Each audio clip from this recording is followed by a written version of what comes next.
once again, a very big thank you to American Legion Post 135 for opening their doors to us today. We really have enjoyed being here. It's a very wonderful place, and we are continuing now. Again, Joe Archino, This Is Why We Stand, and we have a man who everyone has seen before, one of our favorite people to have on the show, Ronny Ymbras. Ronny, always love having you on, my friend. How are you? Thank you, Joe. Doing well. Everything seemed good. You are always moving around. You're always involved in activities and events, always making your way around, promoting all of the work that you do. And I love seeing it because you really do get around. And from some of the guests we've been talking to so far this morning, certainly the Vietnam veteran community, which you are such a big part of, it really seems like there's been a lot of great things happening. Gail was just telling us about the Hudson Valley Honor Flight. For a long time, they'd been focused so much on World War II vets and Korean War vets, understandably, and now the door is really opening towards Vietnam vets. Now, you've been down to the wall so many times, Ronny, like you were saying, but what do you think it means to a Vietnam vet? And a lot of honor flight people haven't been down to see their memorials. Well, take us down to what that means to a Vietnam vet to be able to go down and see their wall in Washington. Well, the first thing I would say, they have to get past their resistance about going. So many people don't want to get involved. So many people don't talk about the war from 50 years ago now. And you can't blame them. But again, so many people who have dropped that facade and got involved with veterans things or got down to the wall have really come around and start to contribute to the community that they were such a big part of back then. It's a really good point you make. I've been lucky enough to interview you and so many other great Vietnam vets, Jerry Morano and our good friend Tom Georgie, and I'm always so grateful to be able to talk and learn from you guys. And you understand, because during the time, so many people took out their anger on the war on the warrior, which was just wrong. And I think, thankfully, we've seen that people try to make amends for that. And hopefully people today, and they'll continue to be able to do that. But Ronny, we've talked about your book, The Fallen Never Forgotten, Vietnam Memorials in the USA many times. But we also are here to talk about Petey the Paratrooper, which you just kind of gave me a nice run through, and it's just a beautiful book with a great message. What was the inspiration behind Petey the Paratrooper for you? Well, a couple things. One, the status and the place that our kids are at today, with the sort of more rebellious and more disrespectful than ever before, it seems. And growing up aspiring to be in the military and becoming a paratrooper myself, things were a little more rigid, and you didn't have the room to move, and so you did have respect, and you did toe the line, and you did have your responsibilities and things like that, whereas most kids anyway just have to be taught the right thing to do. They're going to automatically try to do the wrong things.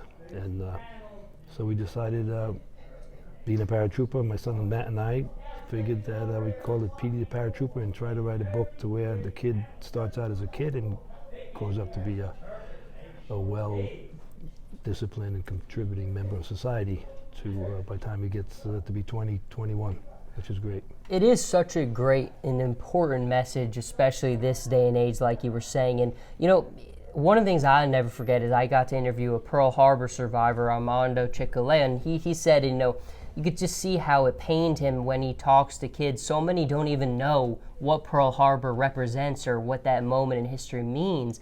And I think it kind of goes back to what you were saying. I think it would almost be unthinkable that that kids growing up like yourself wouldn't have known the significance of Pearl Harbor. And the fact that, that there are kids growing up today who don't understand that is so disheartening. But certainly books like this, I think responsibility is an important word, which you said. There is a lot of people today who want to defer responsibility, but it's a word so important, and this is a book I think, I'm going to get a couple copies from my mom, I told you, because I know it's a book that should be in schools and is very important.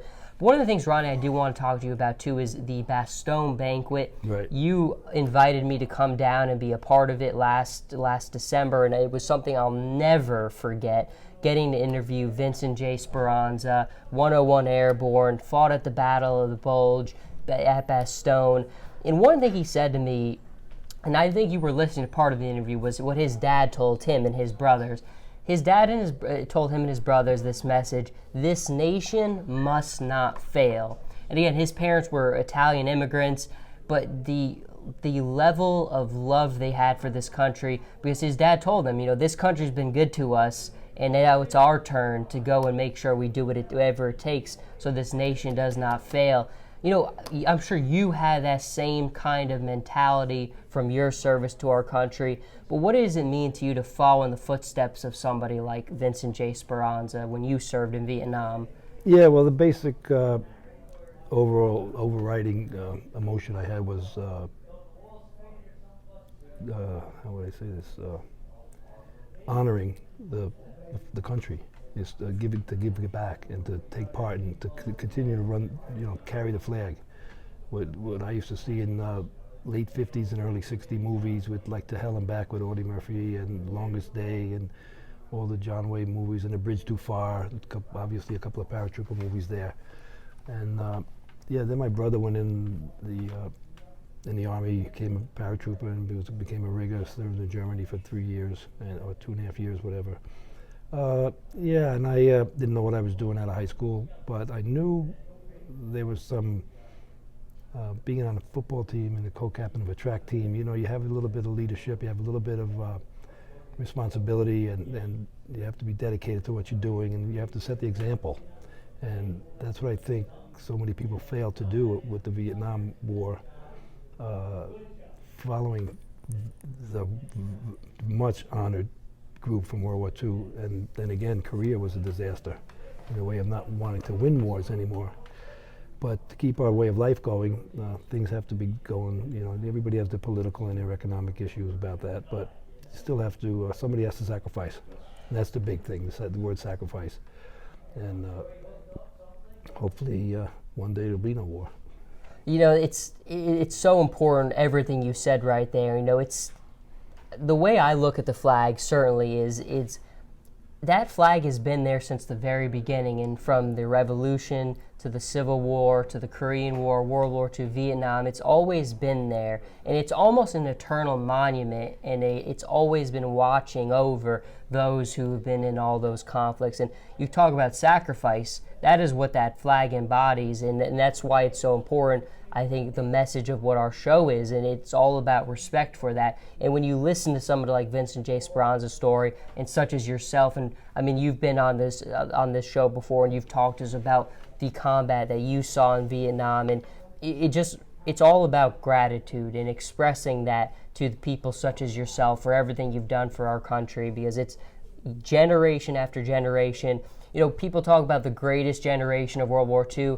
I've always believed that every generation of American that goes to war for their country is the greatest of their generation. It's always the greatest that is able to go out there and willing to put themselves out there like that. Yeah, this last word, I guess, you don't see many people wanting to leave America and go somewhere else, but the whole world wants to come here. So there's not much to figure out there. There's reason for that. Exactly. Absolutely. So, I mean, we have our issues and our problems and our things and our challenges, but really, so many people want to come here, and hopefully we can handle them all.